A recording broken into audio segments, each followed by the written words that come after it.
Hi guys, welcome back to Preethi's creation. So நான் shorts வீடியோவில் share பண்ண மாதிரி இன்றைக்கி ஒரு வார்ட்ரோப் ஆர்கனைசேஷன் தான். ஸோ அதோட ஜஸ்ட் ஃப்ரண்ட்டில் இருக்கிற கிளிம்ஸ் தான் நான் காமிச்சிருக்கேன்.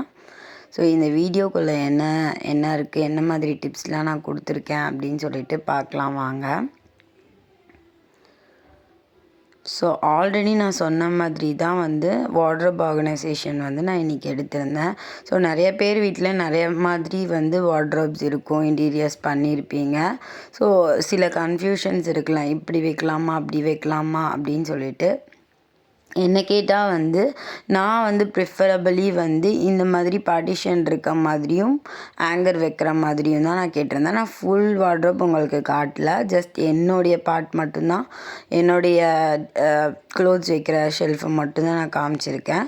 ஸோ இந்த மாதிரி இருந்தது ஒரு கபோர்டை நான் இப்படி அரேஞ்ச் பண்ணியிருக்கேன் துணியை. ஸோ ஃபஸ்ட்டு நம்ம எப்படி க்ளோத்ஸை அரேஞ்ச் பண்ணிக்கலாம்னா, நம்ம பார்ட்டிஷனாக பிரிச்சுக்கலாம். அதுக்கு நம்ம ஒகேஷ்னலான பார்ட்டி வேறு, அதுக்கப்புறமா 3 பீசஸ் குர்தாஸு, அதுக்கப்புறமா ரெகுலர் வேறு, அப்புறம் நைட் வேறு, அதுக்கப்புறமா வெஸ்டர்ன் வேறுன்னு சொல்லிவிட்டு நான் இந்த மாதிரி தான் நான் அரேஞ்ச் பண்ணியிருக்கேன். நீங்களும் இந்த மாதிரி நீங்கள் பிரித்து அரேஞ்ச் பண்ணிங்கன்னா உங்களுக்கு ரொம்ப கன்ஃபியூஷன் ஆகாது. அதுக்கப்புறமா பேண்ட்டெல்லாம் இந்த மாதிரி தனித்தனியாக நான் அரேஞ்ச் பண்ணியிருந்தேன். ஏன்னா நம்ம மிக்ஸ் மேட்ச் பண்ணி போடுவோம் இல்லையா, அதனால நான் ஃபர்ஸ்ட் ஷெல்ஃபில் ஒகேஷ்னல் வேறு, செகண்ட் ஷெல்ஃபில் 3 பீஸ் சுடிதார் செட் அந்த மாதிரி அரேஞ்ச் பண்ணி பேண்ட்ஸ் எல்லாம் தனியாக வச்சுருந்தா, அப்புறமா நைட் வேறு, அந்த மாதிரி கீழே கேஷுவல் வேறு அப்படின்னு சொல்லிட்டு நான் வச்சுருந்தேன். ஸோ இதில் என்ன டிப்ஸ் தரேன்னா, நீங்கள் பார்ட்டிஷனாக நீங்கள் பிரிச்சுக்கிட்டிங்கன்னா உங்களுக்கு ரொம்ப ஈஸியாக இருக்கும். ஸோ ரொம்ப ரேர் யூசஸ் நம்ம டாப் ஷெல்ஃபில் வச்சோன்னா நம்ம எப்போயாவது தான் எடுக்கிறோம். இதில் இன்னொரு முக்கியமான விஷயம் நம்ம டீக்ளட்டர் பண்ணும்போது தெரிய வேண்டிய விஷயம் என்னென்னா, நம்ம தேவையில்லாத துணியை நம்ம பிரிச்சிடணும். ரொம்ப நாள் கபோர்டில் இருக்கிற துணி, வேஸ்ட்டாக இருக்கிற துணியெல்லாம் ஃபஸ்ட்டு அதை டொனேட் பண்ணணும். நல்லா இருக்க துணியை யூஸ் பண்ணல அப்படின்னா நம்ம டொனேட் பண்ணணும். அதுக்கப்புறமா சில துணி ரீயூஸ் பண்ண முடியும்னா அதை ரீயூஸ் பண்ணிக்கணும். அதுக்கப்புறமா சில இது தேவையே படாது அப்படிங்கிற துணியை தூக்கி போட்டுறணும்.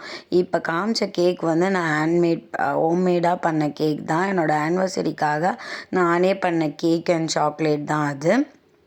அதுக்கப்புறமா இது ஒரு சண்டே ரொட்டீன் மாதிரி நான் ஒரு நாள் எடுத்த வீடியோ தான். பாடி ஹேர் ரொம்ப ஹீட்டாக இருந்ததுனால இந்த நல்லெண்ணெயும் தேங்காய் எண்ணெயும் மிக்ஸ் பண்ணி நான் தேய்ச்சிருந்தேன். யூஸ்வலாக எனக்கு ஆக்சுவலி கோல்டு ஆகிடும். இந்த டைம் எனக்கு கோல்டு ஆகலை, அந்தளவுக்கு எனக்கு ஹீட்டாக இருந்தது. இது ஒரு சின்ன டிப் தான், உங்களுக்கு யூஸ்ஃபுல்லாக இருந்தால் ஃபாலோ பண்ணுங்கள். அதே மாதிரி வார்ட்ரோப் ஆர்கனைசேஷனில் இன்னொரு பாயிண்ட் சொல்ல மறந்துட்டேன். என்னென்னா, நம்ம சீசனாக நம்ம சீசனல் வேர்ஸை நம்ம முன்னாடி வச்சுக்கிட்டோம்.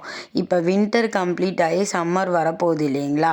ஸோ நம்ம வின்டர் வரும்போது ஸ்வெட்டரு, ஸ்கார்ஃபு இந்த மாதிரி எல்லாம் முன்னாடி எடுத்து வச்சுக்கிட்டோன்னா நம்மளுக்கு திக்கான ஒரு கோட் மாதிரி டைப் ட்ரெஸ்ஸஸ்ஸு, குழந்தைங்களுக்காகட்டும் நம்மளுக்காகட்டும் கொஞ்சம் திக்கான ட்ரெஸ்ஸு, சாட்டன் கிளாத்து அந்த மாதிரி டைப்பெல்லாம் நம்ம ஃப்ரண்ட்டில் வச்சுக்கணும். சம்மர் டைப் அப்போ full and full pure cotton, இந்த மாதிரி பனியன் கிளாத்து, இந்த மாதிரி கொஞ்சம் நல்ல ஸ்வெட்டை உரிகிற மாதிரி இருக்கிற க்ளோத்ஸை நம்ம இப்படி வச்சுக்கிட்டோன்னா நம்மளுக்கு ரொம்ப ரொம்ப யூஸ்ஃபுல்லாக இருக்கும். இதெல்லாம் நீங்கள் ஃபாலோ பண்ணிங்க அப்படின்னா ரொம்ப மெஸ்ஸி ஆகாமல் இருக்கும்.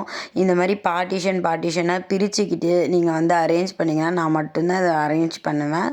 எனக்கு நானே அதை பண்ணால் தான் எனக்கு ரொம்ப சாட்டிஸ்ஃபைடாக இருக்கும். நம்ம ரொம்ப மூட் ஸ்விங்ஸாக இருக்கிற டைமில் நம்ம இந்த மாதிரி எடுத்து நம்ம பண்ணோன்னா நம்மளோட ஸ்ட்ரெஸ் எல்லாம் குறையிற மாதிரி எனக்கு ஃபீல் ஆகும். மேபி இது நிறைய பேருக்கு ஒர்க் அவுட் ஆகலாம். நீங்களும் இதை கண்டிப்பாக ட்ரை பண்ணி பாருங்கள், ரொம்பவே ஹெல்ப்ஃபுல்லாக இருக்கும்.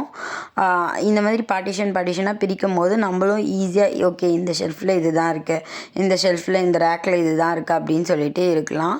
ஸோ ஆங்கர் டைப்பில் சில பேர் குர்தாஸு, சாரீஸ் எல்லாம் ஆங்கர் டைப்பில் இருக்கிற இதில் கோட்டு, குர்தாஸு, சாரீஸ் எல்லாம் மாட்டியிருப்பாங்க. கண்டிப்பாக இந்த வீடியோ பிடிச்சிருக்கும்னு நினைக்கிறேன். கண்டிப்பாக என்னோடய சேனலை சப்ஸ்கிரைப் பண்ணிவிடுங்க. தேங்க்யூ ஃபார் வாட்சிங்.